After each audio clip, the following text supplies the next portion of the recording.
The contemporary Range Rover lineup's goal of luxury at practically any cost, while maintaining true off-road capabilities, and the tough original model's form follows function philosophy meet in this version of Land Rover Defender SUV.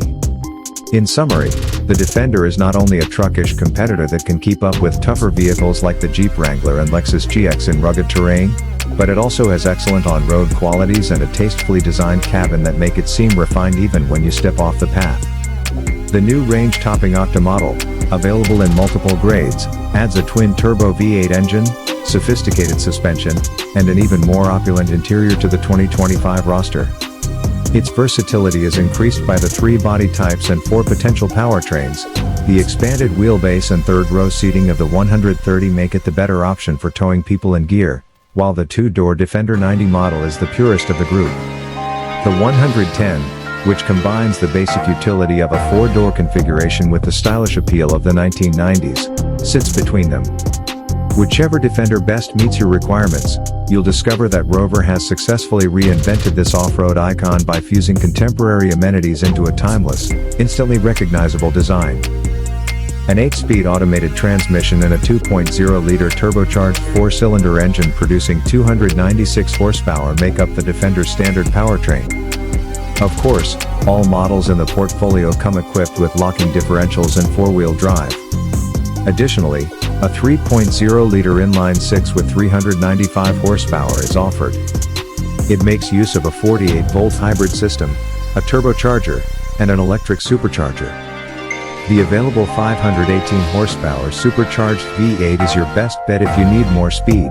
In our testing, a Defender 90 equipped with the V8 reached 60 miles per hour in just 4.4 seconds.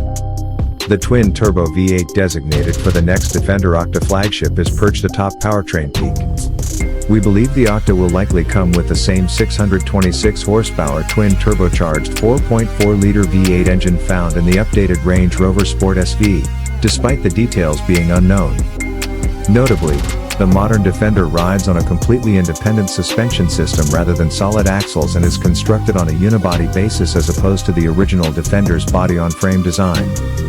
Although air suspension allows for adjustable ride height, coil springs are the conventional setup. By utilizing the manufacturer's 6D Dynamics hydraulically linked damper arrangement, the new Octa trim does away with the requirement for conventional anti-roll bars. The Jeep Wrangler's maximum clearance and weighting capacity are both surpassed by the Defender, which has 11.5 inches of ground clearance and can ford 35 inches of water. The Defender's interior strikes a balance between luxury and functionality, incorporating just enough styling cues from other Land Rover models to appeal to brand loyalists. The door panel's exposed rivets give them a tough look, while the dashboard's full-width magnesium beam serves structural as well as aesthetic purposes.